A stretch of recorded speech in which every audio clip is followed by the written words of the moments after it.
Muy buenas tengan ustedes. En esta ocasión hablaremos de otros equipos esenciales para lo que es la transferencia de calor, especialmente entre fluidos. Y estos equipos son los intercambiadores de calor. Entonces, estos equipos permiten y facilitan el enfriamiento o calentamiento de los fluidos, que además evitan que se mezclen entre sí. ¿Qué quiere decir esto? Bueno, yo tengo un fluido que está entrando frío a, un, a este tipo de reactor, ¿cierto? A una temperatura T1. Y además yo tengo un elemento, un fluido que está entrando a una temperatura T2, que es caliente. Bueno, ¿qué es lo que está haciendo este efecto? Si lo que yo espero es calentar el fluido 1, yo voy a hacer pasar esto de manera tal, yo puedo querer enfriar el fluido 2 o calentar el fluido 1.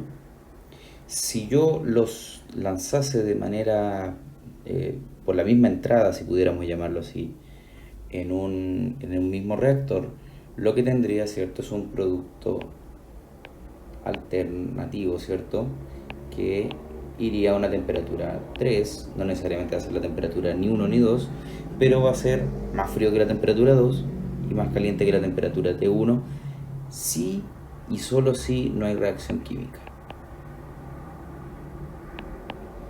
De existir reacción química, puede que la temperatura T3 sea mayor a la temperatura T2, o eventualmente inclusive más fría que la temperatura T1. ¿Por qué? Porque puede que la reacción consuma energía. Bueno, pero eso no es el punto.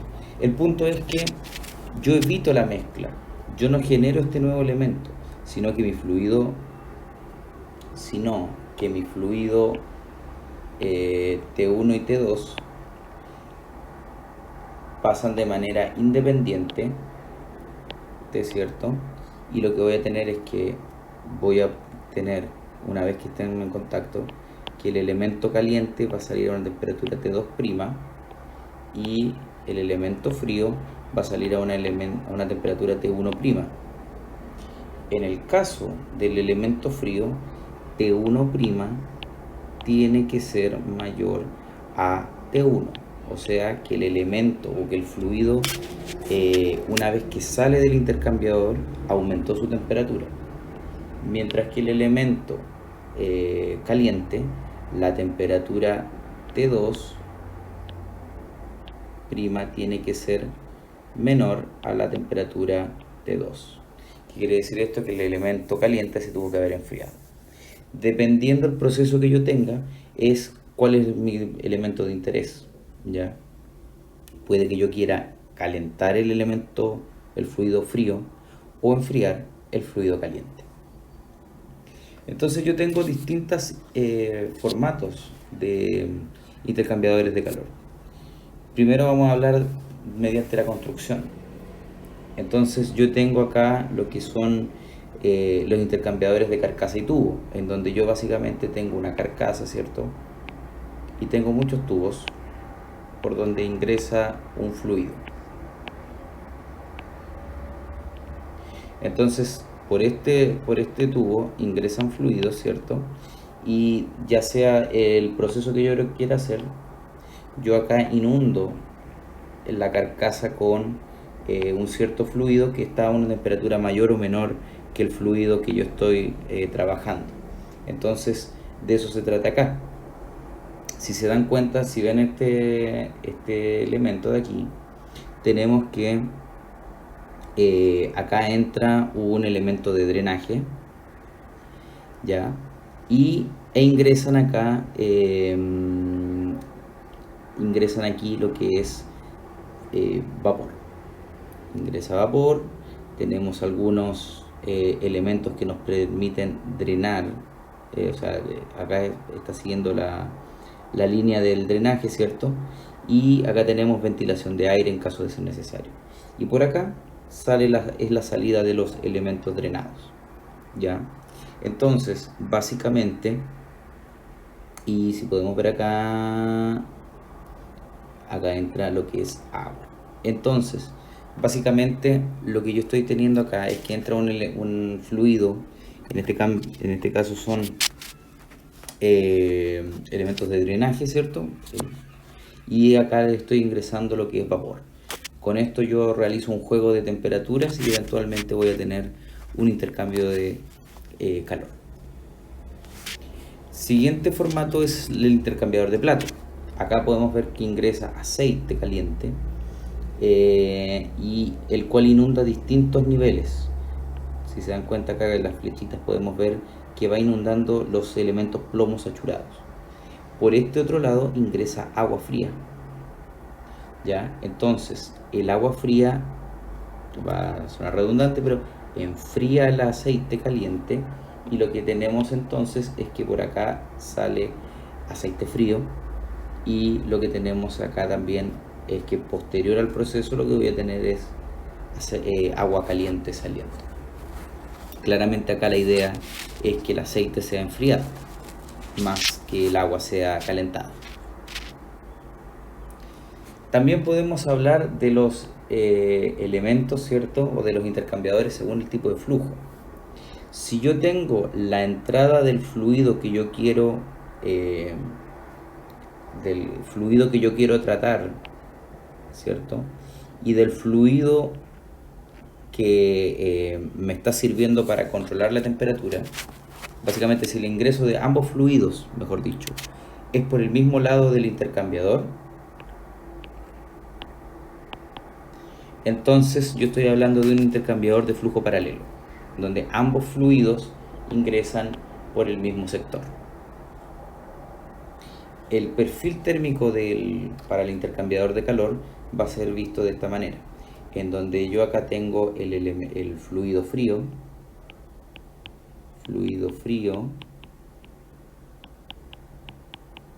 y aquí tengo el fluido caliente. Ya, entonces el fluido frío va a tener este perfil de temperatura, ¿cierto? Y el caliente va a tener aquí.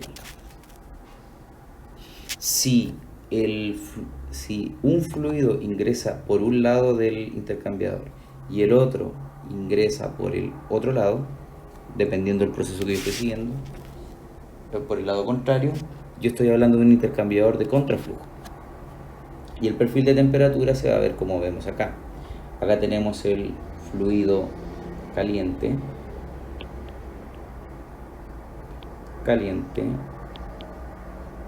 y aquí tenemos el fluido frío.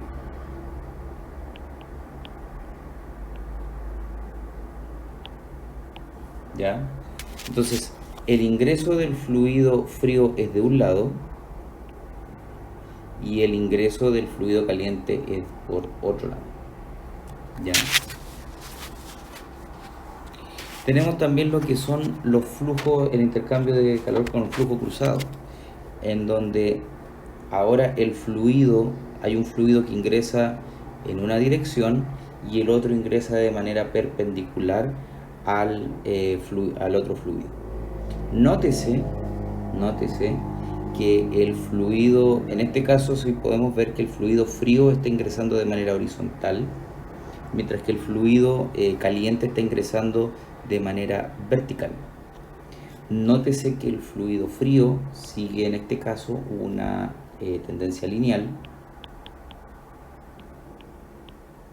y el fluido caliente sigue una tendencia más bien de manera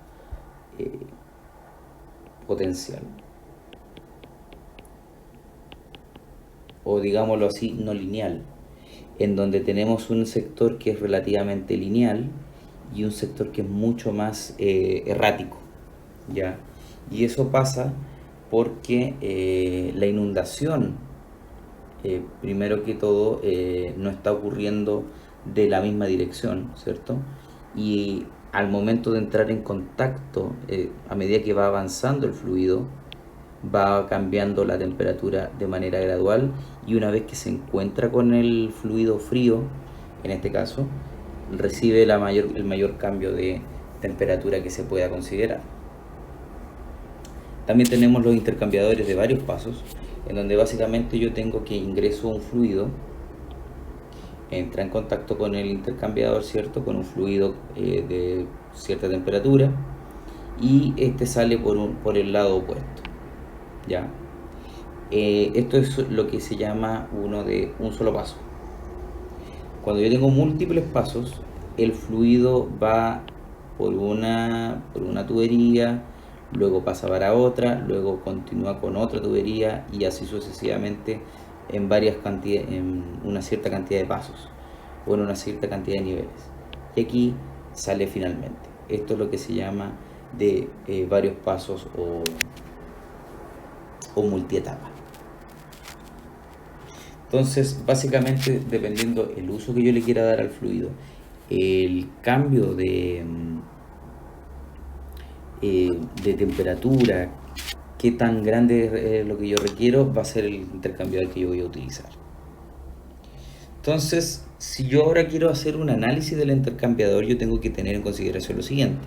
Primero, que los intercambiadores son de forma o de geometría cilíndrica.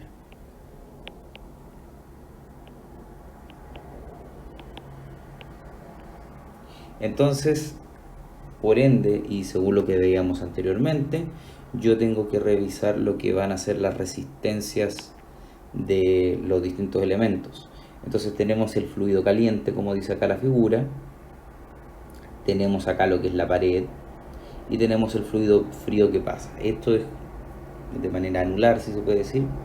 Entonces yo voy a tener una suma de resistencias, en donde voy a tener la resistencia interna, que va a tener que ver con el fluido caliente, en este caso, la resistencia de la pared y la resistencia exterior, que en este caso va a depender del fluido frío. Si podemos recordar de lo que es la parte de conducción, el delta X para lo que es, o la ecuación de espesor para revisar lo que es la geometría cilíndrica, tiene que ver con el logaritmo natural de lo que es el diámetro externo y el diámetro y la razón con el diámetro interno. Y obviamente tiene que ver también con el área superficial, que va a ser y tiene que ver con la constante, ¿cierto? Según la ecuación de Fourier, ¿cierto? Entonces Q va a ser igual a menos K por el área superficial por dt en dr. ¿Ya?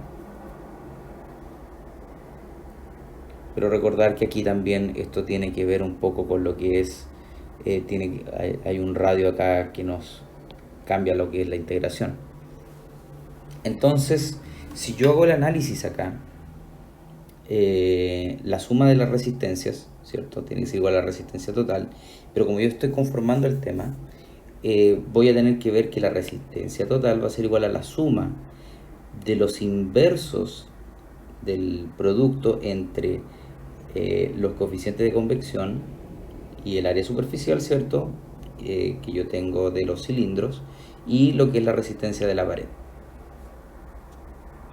Entonces, como Q va a tener que ver con el delta T partido R, yo ahora voy a generar un elemento que se llama coeficiente de transferencia de calor total, que básicamente es una expresión, ¿cierto?, que agrupa todos aquellos elementos de resistencia de transferencia de calor, o tiene que ver con, es básicamente, me implica todo lo que es el total de los elementos que tienen que ver con la transferencia de calor en el estado en el que estoy. Por ejemplo, bueno, esto se calcula de la siguiente manera: 1 partido R, o de la resistencia total me refiero, tiene que ser igual a U por A, donde A va a ser el área superficial o el área en este caso del tubo, y el U va a ser el coeficiente de transferencia de calor total. Este U engloba a todos los elementos que generan transferencia de calor. En este caso, por ejemplo, va a ser lo que es los coeficientes de convección, ¿cierto? Y lo que es también los elementos que tienen que ver con la resistencia, el coeficiente de conducción térmica en el caso de la conducción. Ahora bien, ¿cuál es el gran tema aquí?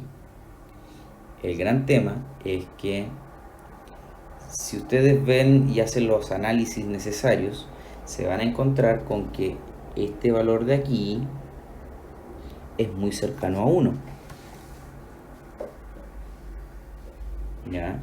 Y como ustedes saben, ese valor, básicamente, este valor se hace muy despreciable luego dividiéndolo por todos estos elementos. Entonces, todo esto es prácticamente despreciable y lo que nos va quedando entonces es que el coeficiente de transferencia de calor total es aproximable a lo que es la suma de los inversos de los coeficientes de convección tanto de manera interna o del fluido caliente como el fluido frío. Entonces, nosotros tenemos ciertos rangos tabulados. Esto lo pueden encontrar en el Zengel, por si acaso, en el capítulo que habla de intercambiadores de calor, ¿cierto? En transferencia de calor y masa.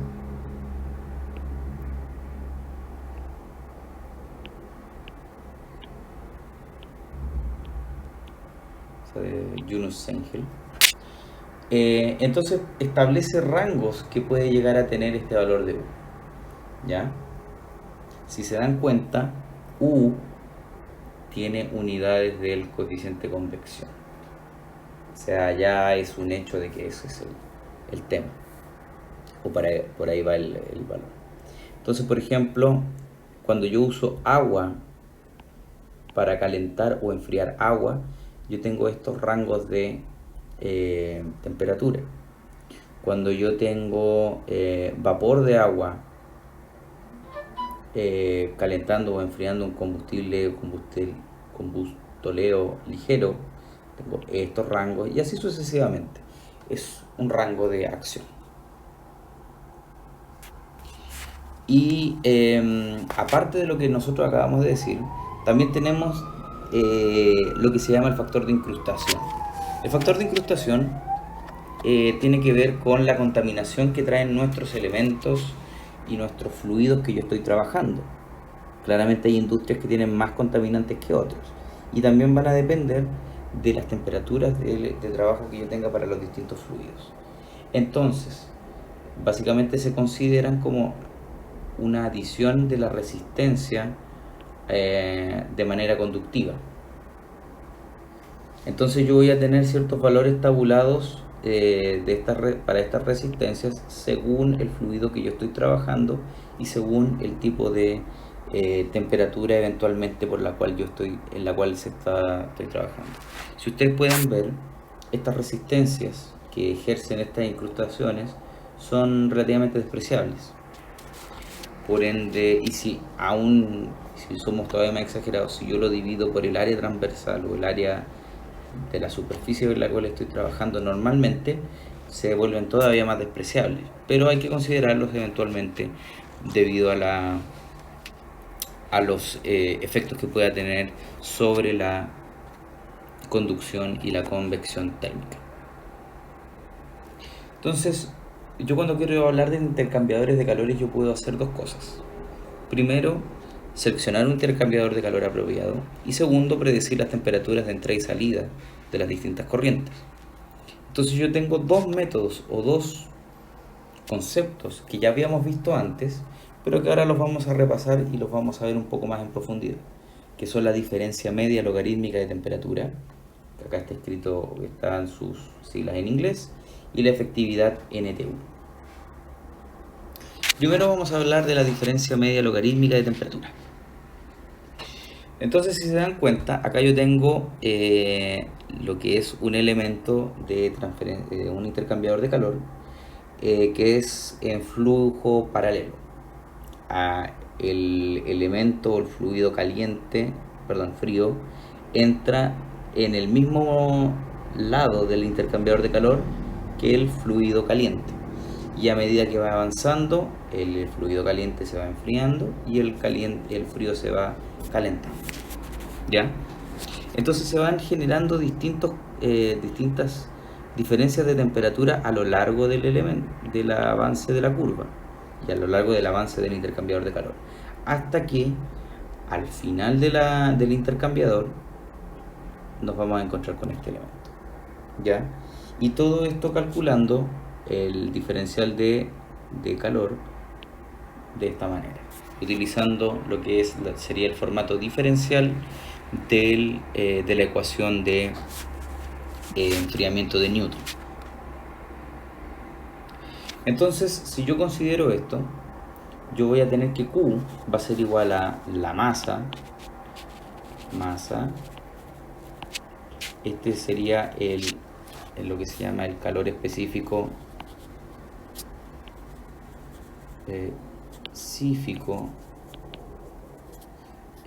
del fluido caliente, del fluido frío. Voy a poner frío nomás. Y aquí está lo que es la temperatura del fluido frío saliente menos la temperatura del fluido frío entrante.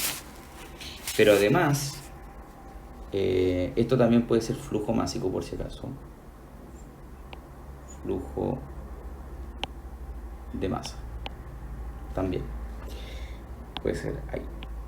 Y también tenemos que Q va a ser igual a lo mismo, solo que la gran diferencia va a ser que es ¿cierto? El calor específico del elemento C sub P del elemento caliente y versus por la temperatura del flujo o del fluido caliente entrante menos el fluido saliente. ¿Por qué se escribe de esta manera? Porque esta se escribe al revés de la otra. Fácil, porque este elemento está a mayor temperatura que este y este elemento está a mayor temperatura que este. Por ende, estoy con esto garantizando que yo voy a tener un flujo positivo. Entonces, si yo reescribo estas cosas, reescribo estas ecuaciones, si yo lo veo el diferencial de Q desde el punto de vista del elemento frío, yo voy a tener que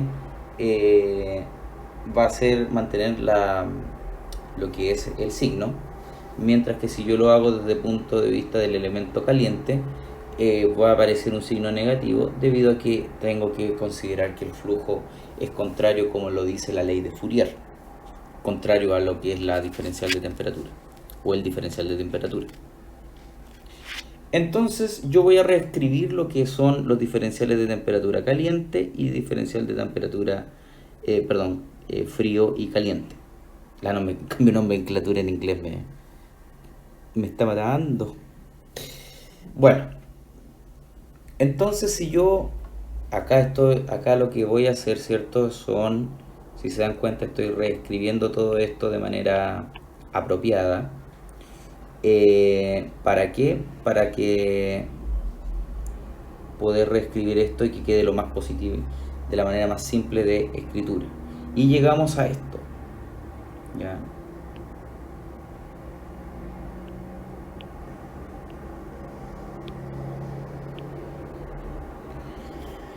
En donde vamos a llegar a que la diferencia de temperaturas en todo momento, de manera infinitesimal, va a ser igual a el negativo del flujo de calor más el inverso, el inverso del flujo másico del fluido caliente por el C sub P del flujo caliente más el inverso del flujo másico del elemento frío o del fluido frío por el C sub P del fluido frío, ¿ya? Y con esto nos debería dar lo que es la diferencia de temperaturas de manera ya infinitesimal al momento integral. Entonces sigo reordenando esto de manera matemática, ¿cierto? Si ustedes se dan cuenta, acá tengo lo que es la diferencia de temperaturas. Si yo me voy de manera infinitesimal ahora, escribo lo que es ¿A qué equivale esto, cierto? Que equivale a esto de aquí. Y lo reescribo y lo uno con esto de aquí con el flujo calórico, y lo que obtengo es esto de acá. Básicamente estoy juntando ecuaciones que son apropiadas para escribir. Entonces tengo el diferencial de temperatura por un lado y tengo lo que es el diferencial de área por el otro. Entonces este valor de aquí pasa dividiendo acá y esto de aquí queda intacto, y por eso se genera esto de aquí. ¿Ya? Entonces ya tenemos reordenado esto, y obviamente si nosotros integramos de estos elementos, lo que vamos a obtener es lo que es la integral de una función, del diferencial de una función dividido, es la misma, que viene siendo lo que es el logaritmo, y en el lado derecho del paréntesis el diferencial de área se transforma en el área. Ahora bien, ¿qué es lo que voy a hacer yo acá? Si ustedes se dan cuenta, yo tengo que, en este caso, la masa del elemento frío por el C sub P del elemento frío va a ser igual al flujo de calor dividido por la temperatura del elemento frío que sale menos la temperatura del elemento frío que entra. Ya, lo estoy reescribiendo. Y por otro lado, voy a tener que leer el flujo de calor, o mejor dicho, que la masa del elemento caliente por el C sub P del elemento caliente va a ser igual al Q dividido por la temperatura caliente que entra menos la temperatura caliente que sale. ¿Ya? Y ahora estos elementos yo los voy a incorporar en mi función. ¿En qué función? En esta de acá. Solo voy a escribir el lado derecho del paréntesis para no escribir tanto y no llenar de tantas líneas la pantalla, ¿cierto? Nos quedaría que esto va a ser igual a menos U factor de 1 partido MH por el C sub PH, o sea, esto de aquí. Si esto lo escribo tal como está acá, me va a quedar que esto va a ser igual a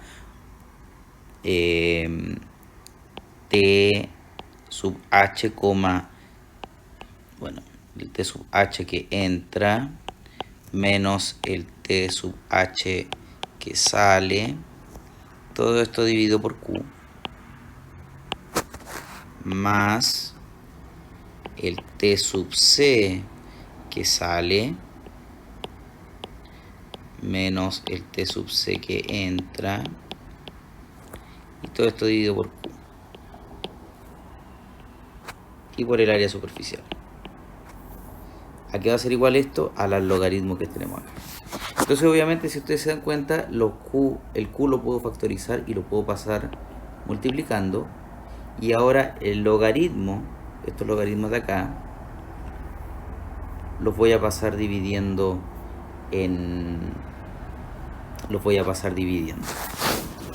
Entonces básicamente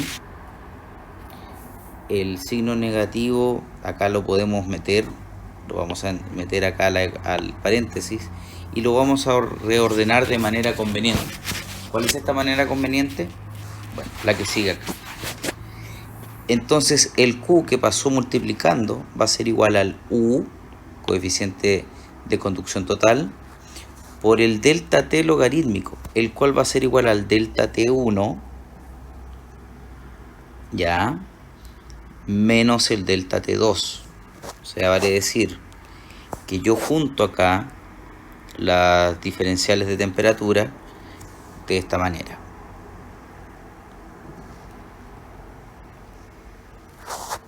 Y con eso yo voy a obtener lo que son los delta T1 y 2. En el caso de lo que es un intercambio de calor en contraflujo, vamos a tener que el delta T1 va a tener un valor diferente, ¿ya? Y el delta T2 también. Pero de todas maneras la idea es la misma. La consideración es diferente. Entonces, a este concepto de aquí, a este valor de acá, se le llama diferencia de temperatura logarítmica. ¿Por qué es importante esta función? Porque me permite tener una lectura mucho más robusta de la temperatura. Si se recuerdan, los gradientes o los cambios de la temperatura a medida que voy avanzando en el proceso y en el intercambio de calor, las curvas no son necesariamente rectas, no son líneas rectas, sino que la gráfica que sigue son curvas, ya sea de esta manera o de esta manera. Entonces, para poder tener un promedio y para poder indicar cuál es lo mejor o cuál es la diferencia que es más considerable, yo voy a utilizar lo que es la diferencia de temperaturas promedio logarítmica. Y estos elementos también van a tener en consideración factores de corrección, el cual sirve para intercambiadores de flujo cruzado o tipo coraza de pasos múltiples. Entonces, yo voy a tener el factor de ¿cómo se llama? Del factor de transferencia de calor, ¿cierto? La diferencia de temperaturas logarítmicas, y si lo multiplico por un factor voy a obtener lo que la ecuación que tengo acá. Entonces lo primero que yo necesito es calcular factores P, que se calculan con estos valores, y factor R. ¿Ya? Como dice acá, el subíndice 1 hace referencia a la entrada, o sea, la temperatura que tiene el fluido, cualquiera de los dos sea, cuando ingresa al intercambiador, ¿ya? Y el 2 a la salida. La temperatura cuando es mayúscula, o el valor de T mayúscula, representa a la temperatura del lado de la coraza, y T minúscula del lado del tubo. ¿Qué quiere decir esto? Que si yo tengo esto de esta manera, acá tengo la coraza, ¿cierto? El fluido o la temperatura del lado del tubo, o del fluido cuando ingresa en el tubo, va a ser minúscula, y del fluido cuando está en los alrededores del tubo va a ser mayúscula, ¿ya? Y con eso nosotros, con estos factores, R, tanto R como P, yo ingreso a este nomograma, o estos nomogramas, en donde me dan una representación del tipo del intercambiador que yo estoy representando. Recuerden que todas estas tablas y gráficas están siendo sacadas del Seingel, por ende lo pueden ver ahí, no hay problema. Estos son para intercambiadores de calor de múltiples etapas, y estos de acá son para flujo cruzado según corresponda. ¿Ya? Entonces, básicamente yo obtengo el valor de P, que yo tengo aquí, lo leo acá, luego obteniendo el valor de R, yo busco la curva más idónea, vamos a suponer que es 1,5, y vamos a suponer que acá el valor es que nos da de P es de 0,4. Entonces acá simplemente lo que tenemos que hacer es, si es 0,4 y es 1,5, vamos a leer acá, y nos vamos a ir para aquí. Entonces básicamente el delta T, para el caso que estamos viendo, el delta T ml va a ser igual a 0,9 por el delta T ml calculado.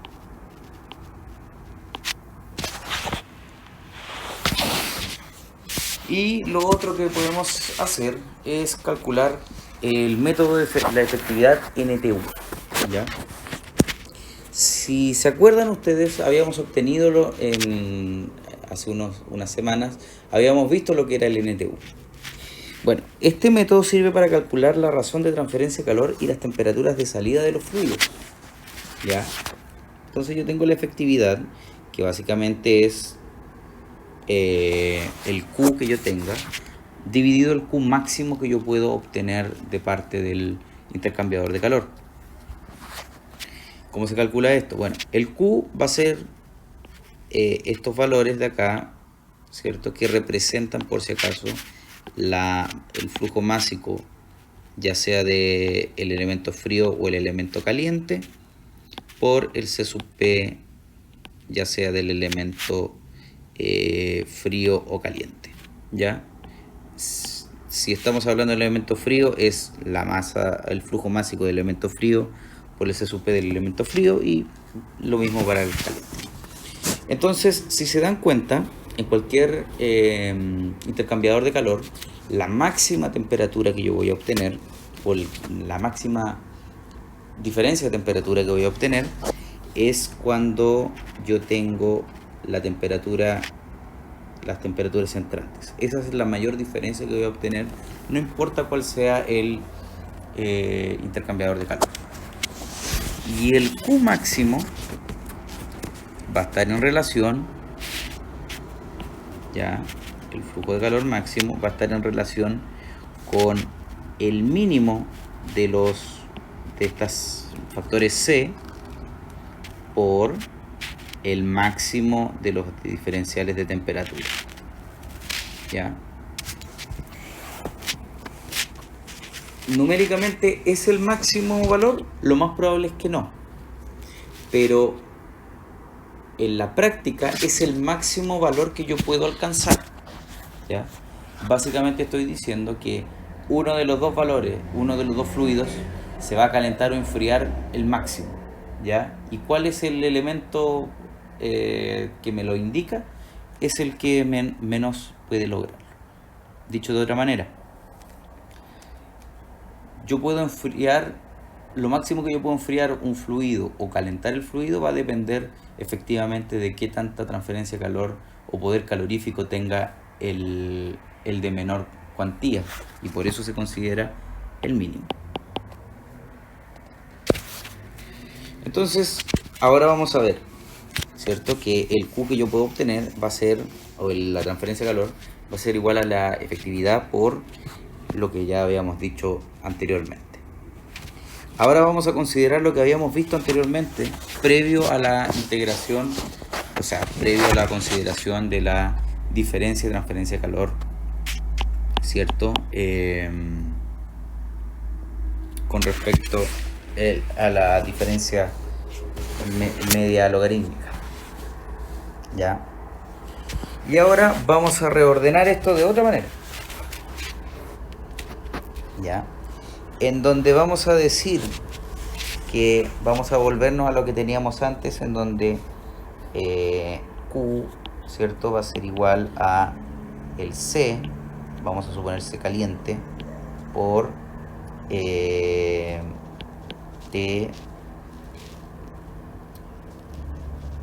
de, o sea, el T frío de entrada, ¿cierto?, menos el T frío de salida.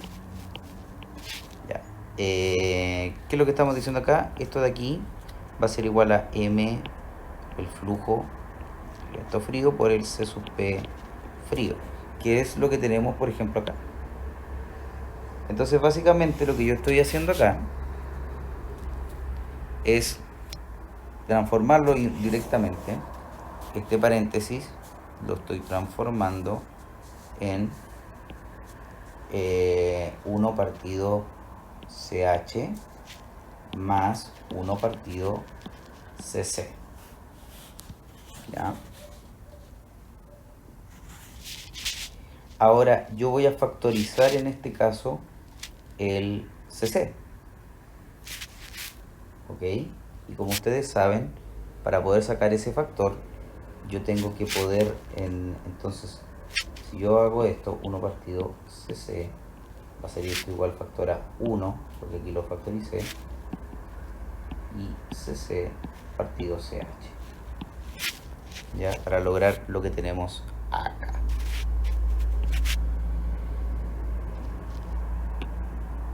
Y aquí yo reagrupé estos valores, ¿cierto?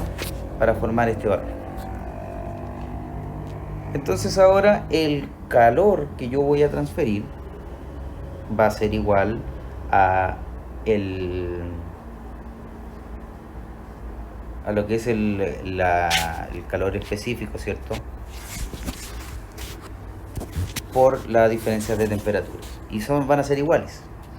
Por ende, yo puedo reordenar un poco esto y me va a quedar que esta temperatura que está aquí, yo la voy a poder calcular de esta manera que aparece acá, que es bastante más una agrupación adecuada, por decirlo de alguna manera. Y lo voy a reordenar y además, por si acaso no se dieron cuenta, le voy a sumar estos valores. Básicamente, en estricto rigor no estoy haciendo nada, porque estoy sumando y restándole valores que un mismo valor, por ende me va a quedar en 0. Y tenemos este valor de aquí, ¿cierto? Que venía con la ecuación inicialmente.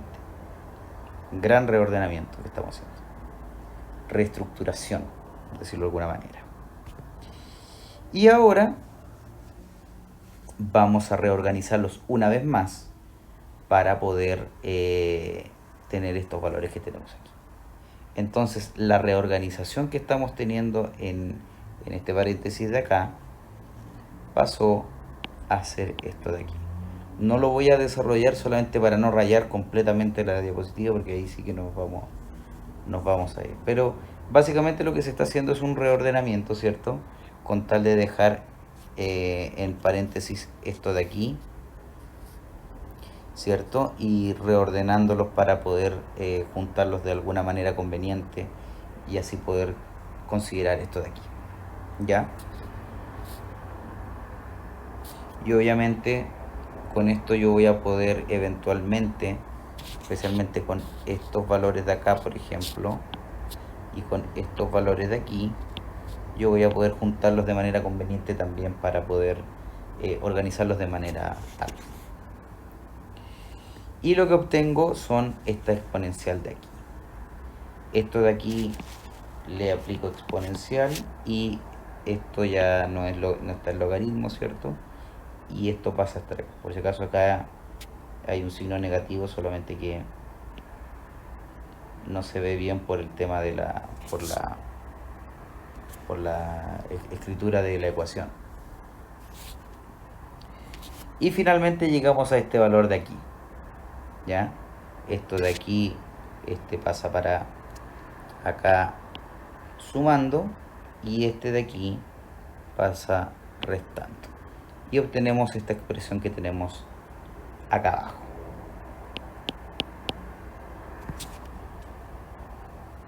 ¿Ya? Recuerden que acá hay un signo negativo.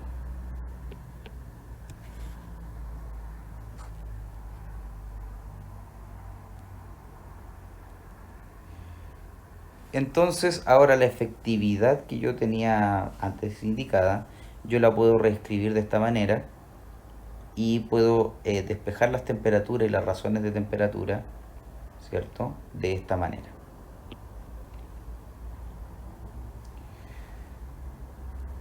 Y con lo anterior alcanzamos por fin ya algo más, un poco más, reemplazando este valor de acá, lo reemplazamos aquí y obtenemos que la efectividad, eficiencia de mi intercambiador va a depender de esta manera, ¿cierto? que tiene que ver con la parte de flujo de las capacidades caloríficas, ¿cierto? Máximos y mínimos. Y tiene que ver acá con las exponencial de estos valores. Un reordenamiento un tanto confuso, tal vez largo, pero nos ayuda para despejar, ¿cierto? Y hacer independiente de las temperaturas nuestra eficiencia, por ejemplo, en un flujo paralelo, en un intercambiador de flujo paralelo. Y de esto nace lo que es el NTU, que significa número de veces de unidad térmica de transferencia. Entonces tenemos el coeficiente universal o total de transferencia de calor, tenemos el área superficial del intercambiador y tenemos acá el mínimo de la masa o el flujo másico por el C sub P, ya sea del elemento caliente o frío, según corresponda. El que sea el mínimo es adentro. Entonces, mientras mayor sea el NTU, más grande será el intercambiador de calor. ¿Por qué? Porque si estamos hablando de los mismos fluidos, yo no voy a poder cambiarlos, los fluidos. Si yo ya tengo que hablar de un flujo, quiero controlar un cierto flujo, y yo quiero controlar una cierta fluido, yo ya me casé con el U y yo ya me casé con el C min. Ya, lo único que me queda por cambiar es el área superficial, y eso se va a cambiar con las áreas superficiales de los ductos, de las carcasas del intercambiador, y por ende, mientras más grande es el NTU, más grande es el intercambiador de calor que yo requiero. Entonces, para esto se define también se define otro parámetro, que es el parámetro C minúscula, el cual no es otra cosa que la razón de la capacidad calorífica mínima dividido a la máxima. Y esto simplemente me sirve para escribir de manera más abreviada la eficiencia del flujo en paralelo o del intercambiador de flujo en paralelo. ¿Ya? ¿Por qué es importante esto? Porque yo las tengo tabuladas. Entonces, cuando yo tengo un tubo doble, por ejemplo, yo voy a tener los valores de C y de NTU. Teniendo esos valores, yo puedo obtener lo que es la eficiencia o la efectividad del intercambiador de calor en flujo en paralelo o contraflujo también. ¿Ya? Entonces, básicamente, si se dan cuenta, yo calculo estos valores de C y el NTU y yo tengo lo que es la efectividad de mi intercambiador de calor, sin tener ni siquiera las temperaturas, sin recurrir a las temperaturas, sino que la información que tiene que ver con el fluido, porque ahí entra el U, también tiene que ver con el área superficial, ¿cierto? Y con el C, el factor C minúscula, que eso es una función del C min y del C max, o de las capacidades caloríficas mínimas y máximas, según sea el caso.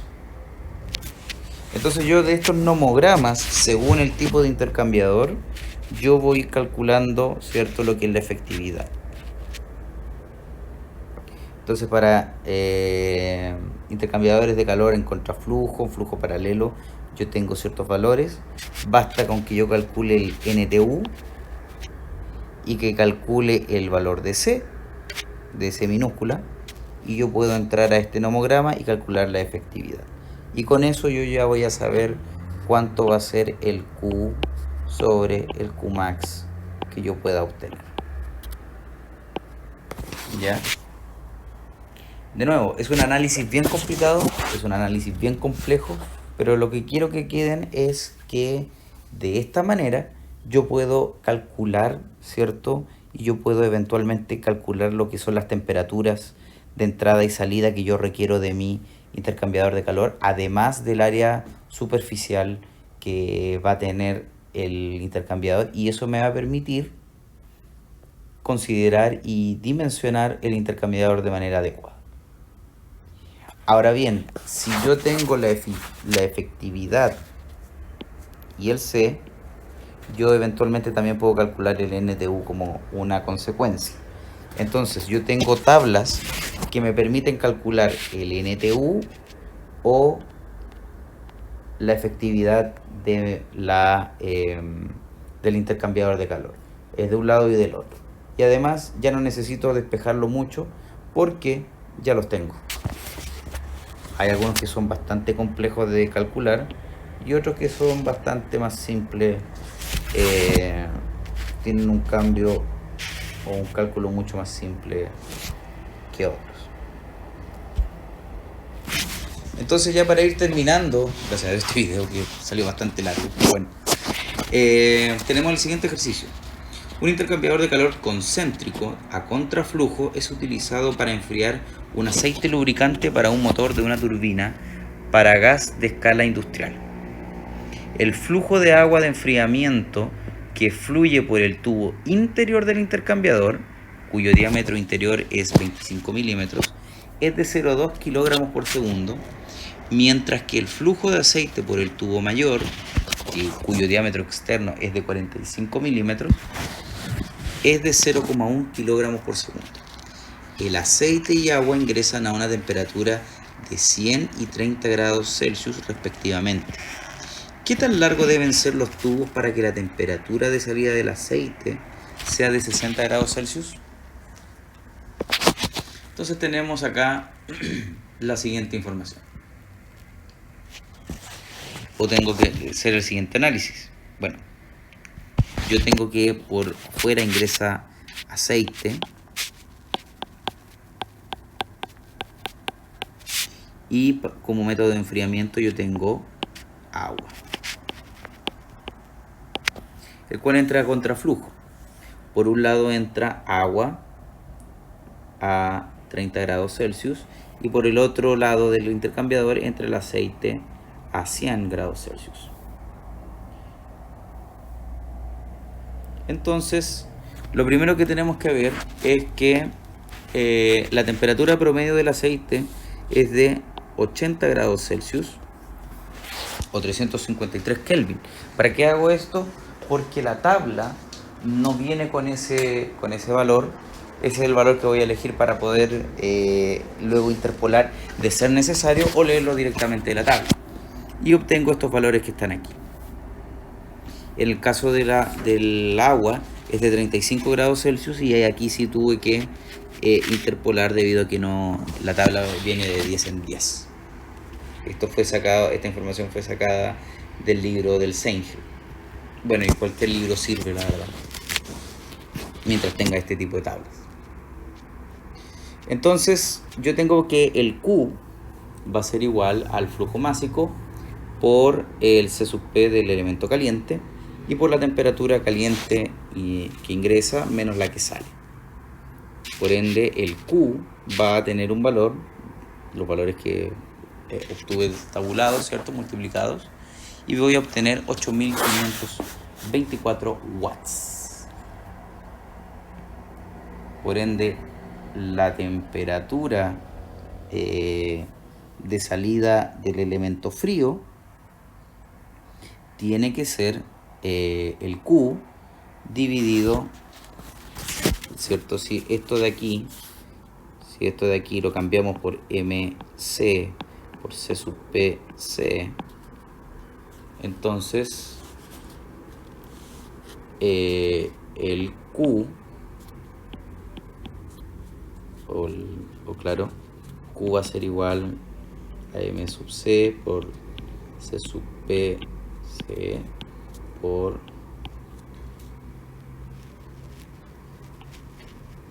CO menos P sub CI, la temperatura caliente que ingresa.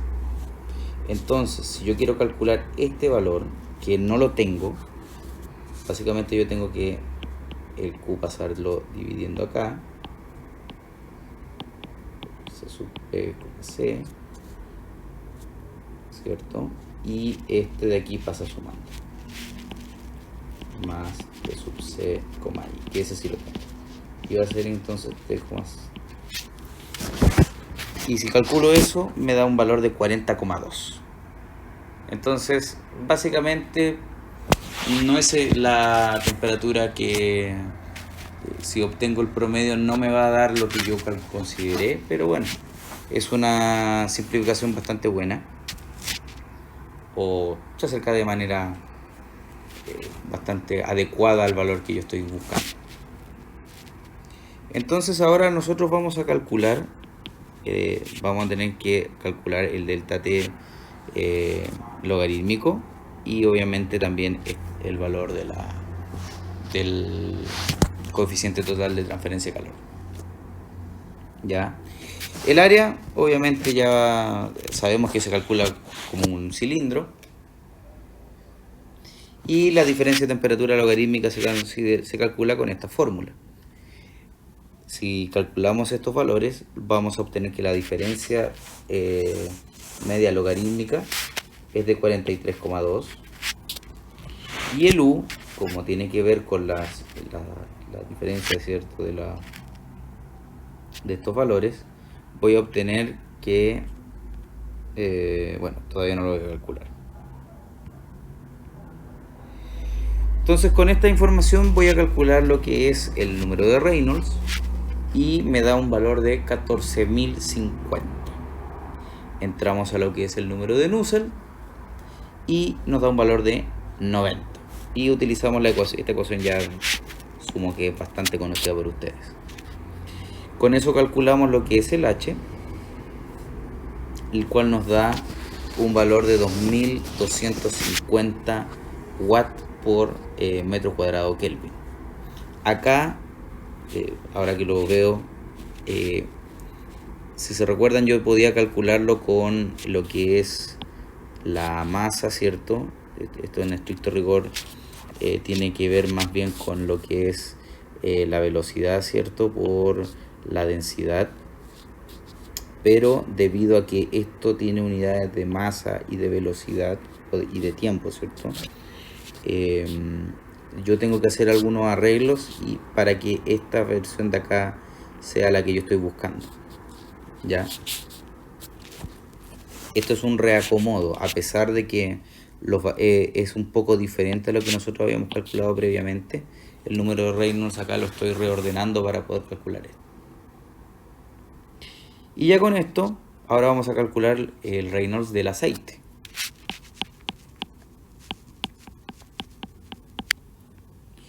Y de la misma manera, ya obtuvimos acá que el Reynolds es de 56 y obtenemos un Nusselt de 5,63. Con eso calculamos el H y este nos da un valor de 38,8 watts por metro cuadrado. Y ahora sí procedemos a calcular lo que es el U total, que nos da 38,1 watts por metro cuadrado Kelvin o grados Celsius, da lo mismo. Entonces ahora el largo, ¿cierto?, debido a que el Q, que ya lo tengo, es igual al U por el área superficial por el delta T LM, este ya lo calculamos, ¿cierto? Este lo acabamos de calcular. Y el área superficial, recordar que se calcula como pi por el diámetro, ¿cierto?, y por el largo. Eso me da área. Entonces ahora lo que yo necesito es que todo esto pase dividiendo menos el largo. Q dividido U por pi por DI y por el delta T LM, que eso nos va a dar, de aquí es donde sale este largo de acá, y eso nos da un largo de 65,9 metros. Por ende, el intercambiador de calor en las condiciones de contraflujo, como nos dice el enunciado, tiene que tener un largo de casi 66 metros para satisfacer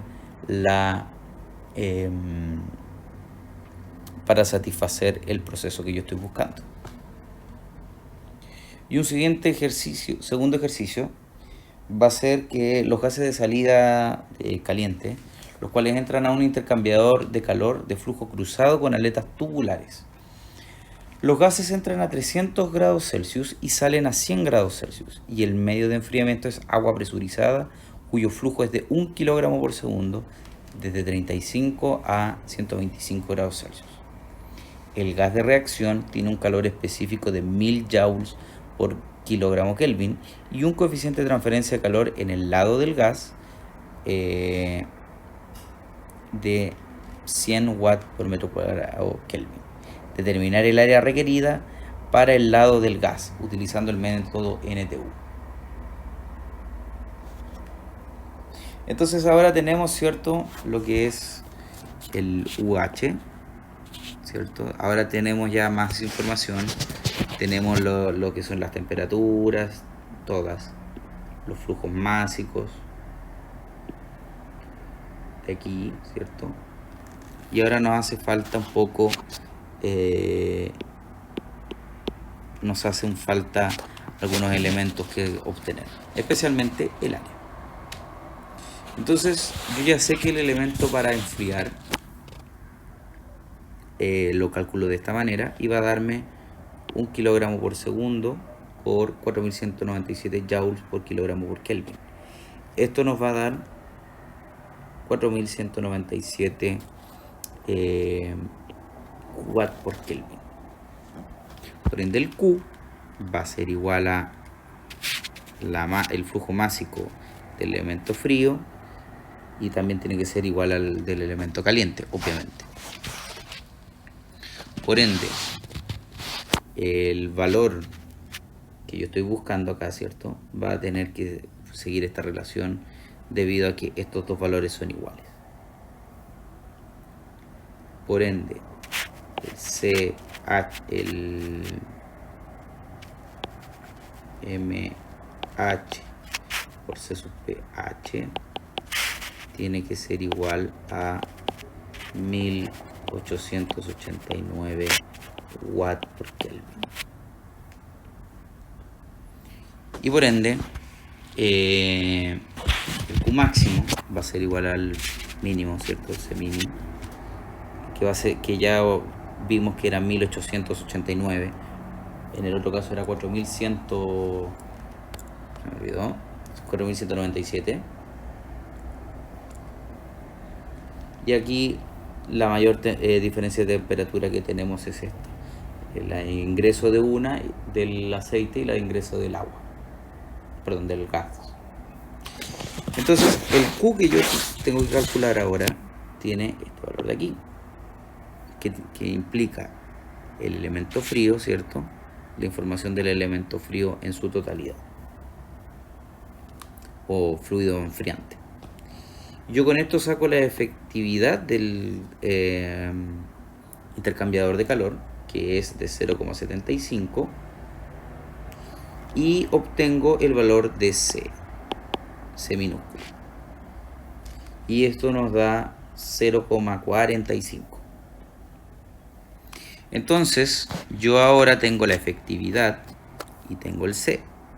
0,40. Con esto, yo voy a leer acá. La efectividad está por aquí. Choco en esta curva que va a ser muy parecida a la de 0,50. Y voy a obtener que el NTU que estoy buscando es aproximadamente 2,1. Decimales más, decimales menos, pero ese va a rondar ese valor. Entonces, yo ya tengo los valores, o tengo que calcular algunos valores que requiero, ¿cierto? Ya tengo el Cmin, ¿cierto? Ya tengo el NTU, y si mal no me equivoco, nos falta calcular de manera apropiada el coeficiente total. Y con esto ya tenemos acá, ¿cierto?, que el área de la parte caliente que yo necesito, o del intercambiador, va a ser de 39,7 metros cuadrados. Entonces, con esta información yo ya puedo seleccionar algún intercambiador de calor que cumpla de manera de manera correcta con todos estos requerimientos técnicos. Bueno, estimados, espero que el video les sea de ayuda. De lo contrario, también pueden buscar toda esta información y ampliar sus conocimientos en lo que es los capítulos del Seingel que hablan de intercambiadores de calor, en donde podrán encontrar los gráficos utilizados y algunos ejercicios de práctica. Por mi parte me despido, que tengan muy buena salud.